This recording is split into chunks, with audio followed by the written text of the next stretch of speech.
la parole en public est un exercice qui peut s'avérer difficile pour certaines personnes.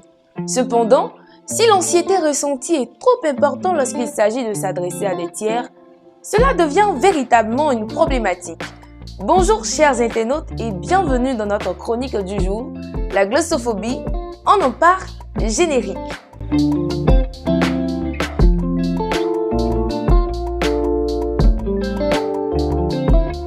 La glossophobie est la peur irrationnelle de parler en public.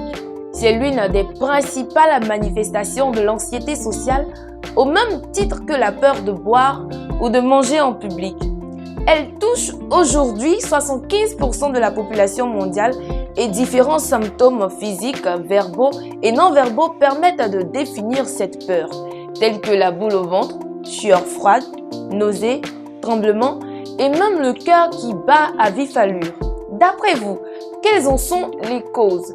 La glossophobie est souvent liée à de mauvaises expériences passées lors d'une prise de parole en public, notamment à la suite d'une invitation à parler à un groupe sans préparation préalable. En effet, si cela ne s'est pas bien déroulé, la crainte de parler en public peut alors surgir et rester ancrée sur la durée. Mais comment y remédier? Pour vaincre la glossophobie, commencez tout d'abord seul, en se filmant ou devant un miroir. Parlez à des amis, osez prendre la parole en public le plus souvent pour s'améliorer.